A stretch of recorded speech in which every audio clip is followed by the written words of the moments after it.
And I didn't need that. I knew what I had to do to get a job.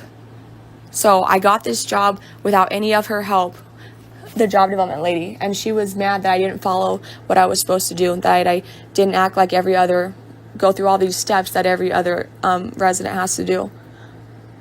And so anyways, I get my job at Red Lobster, and then when I decided to change, I was in trouble for it. I got a major Class 2 write-up. I had to go and see probation and parole for a hearing. I was on facility restriction. I could not leave. I couldn't go to work. I couldn't do nothing. And I was like, what? Like, I was shocked, you know? And so I go to my hearing and I get found guilty because I was guilty. I did not follow the proper procedure. I didn't communicate with her enough, but I didn't think I had to. I thought she was there as a resource, you know, that if we needed help or whatever. And if I did it by myself, I did it. And they thought I was being sneaky. And I thought that would make them happy, that I was proactive and I got a job before, you know, without any other help, and one that was approved and it was a good job. So I got put down right there. And then when I switched jobs for a different one, I got treated like shit, and it looked even worse on me because of what I did before, how I disrespected them before without going to job club and writing my own resume. And like, I even told her I'd send my resume to you if you approve it, blah blah blah, when she told that to me. But I didn't need help with that.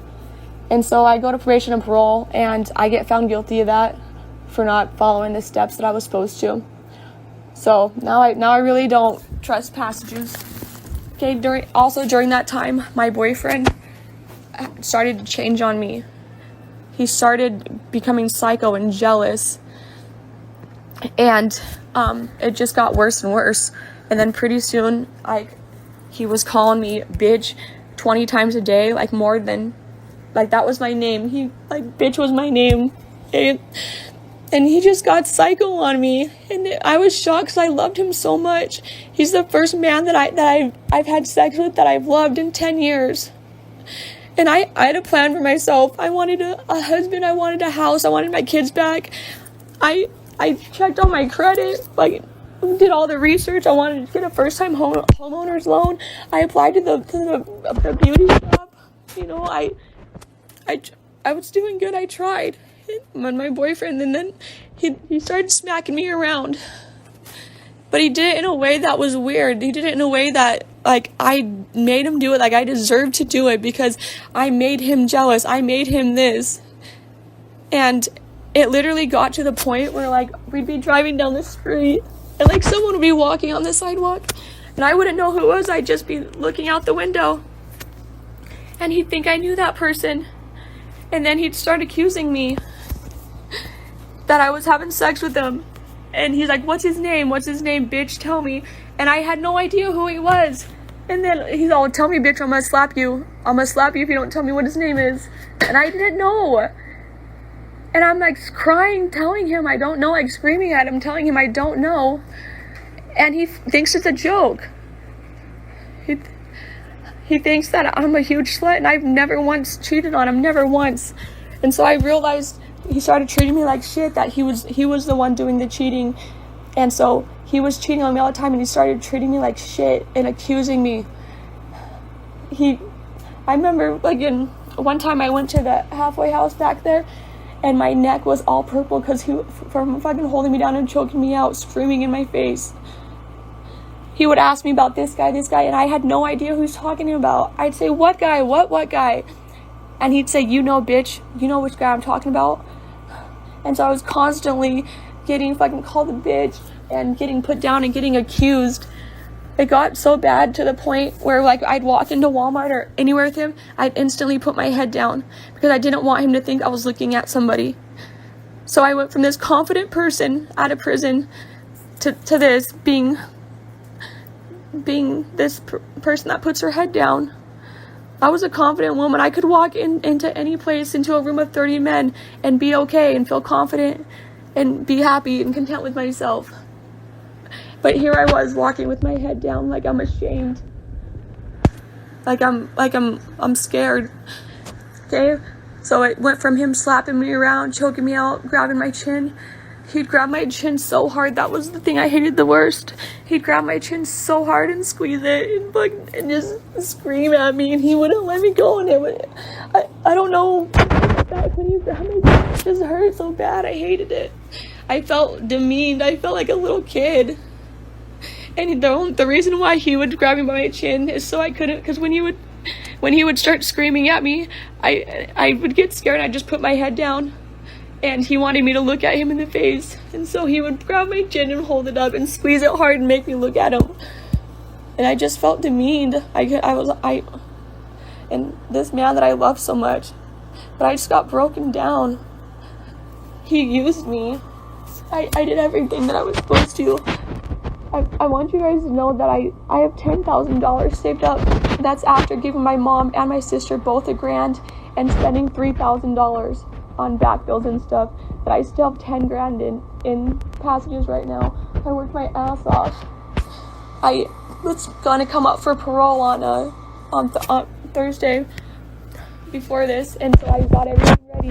I managed in pre-release to get my own apartment, my own bills. I paid my back bills. I went bargain shopping on Facebook Market and Family Services and got an apartment ready for me, and it was perfect. And because I know that I knew that I needed a place to parole to. My sister has her own family, and my mom, and I can't go to sober living and anything, and I don't know anybody, so I knew I needed it to get out of here for them to parole me. And so it was so hard for me to get this place because everywhere denied me for my charges. Everywhere denied me. And so I worked really hard to get it, and I got rented a place, and it was perfect. And I told my case manager about it and all that.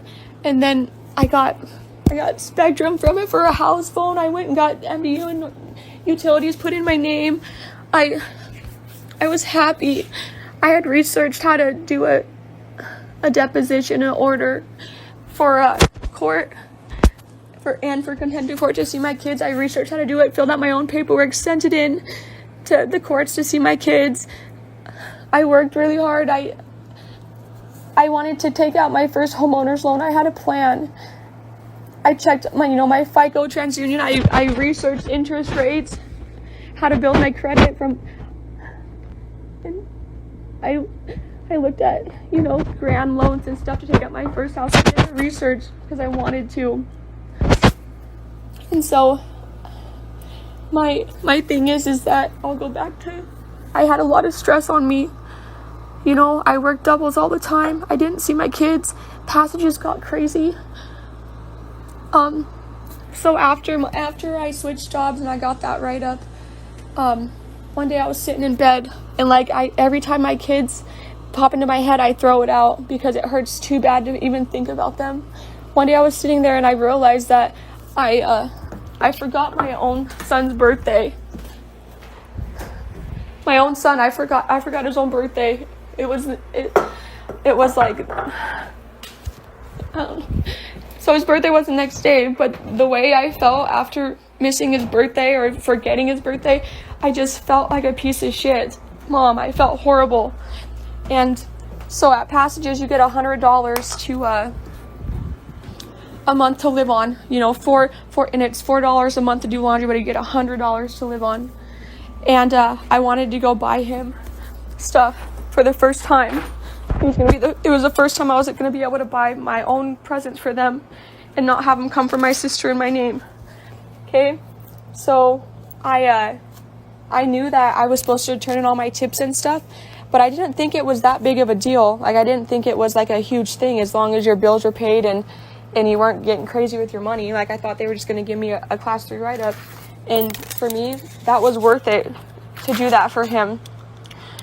And so I don't turn in my tips for 3 days. I save up $300, all of my money, and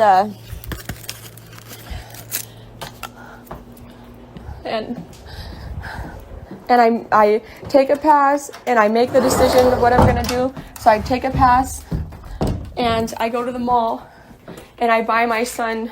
I spend $300 on him. I buy him everything that I thought a teenager would want. I bought him a flat top hat, Broncos one, really nice one. I bought him Nike shoes, Nike sandals, cool boxers, name brand boxers, like socks. I bought him a whole outfit, and I had all the receipts for all of it. And then I also like bought him stuff that I think he needed, because I haven't seen him in 2 years, and so I bought him like good cologne and all that.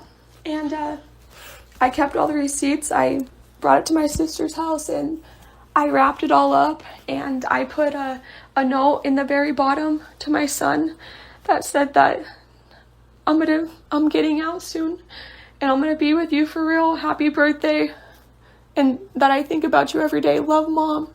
I put it at the bottom, so that way I made sure he got it. So he already saw this stuff before they realized who it was from, his dad and his girlfriend.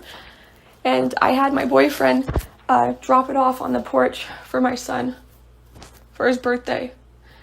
So Passages didn't know about this. They didn't find out. And I was talking to a girl that had just got a write-up for money mismanagement. She got a write-up for giving somebody $20. And I was like, what, really? They wrote you up for that?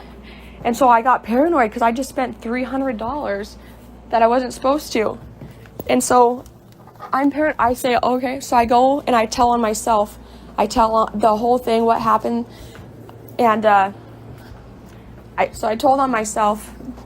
And I get a class 2 write-up, another major write-up. I have to go in front of parole and probation again.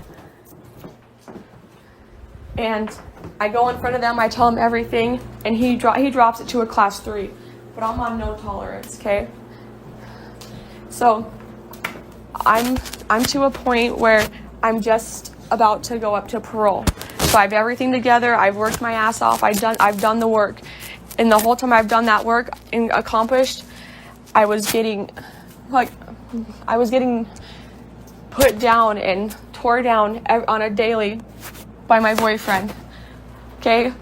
There's not one day that I can think of in the last 4 months that I have been happy, that I haven't been screamed at or accused of something or slapped around. I can't think of one day. And it got too much for me. I was stressed out. I wanted everything to be perfect for me when I got out. I wanted him to love me, and I wanted to have a family and see my kids and it to be perfect. I wanted that so bad. I spent 8 years thinking and dreaming and fantasizing about what my life would be like. And so I wanted it so bad. And so in the meantime at Passages, they are going straight crazy on me, like nitpicking at me. So in Passages, like the standards is that you can't drive. Even if you have your driver's license, you can't drive. And they have state and federal inmates, but the Fed people can drive, so it's just a rule for Passages. And so, like, that right there is ridiculous. Imagine, take every employee of Passages, and I guarantee there's not one of them that has to.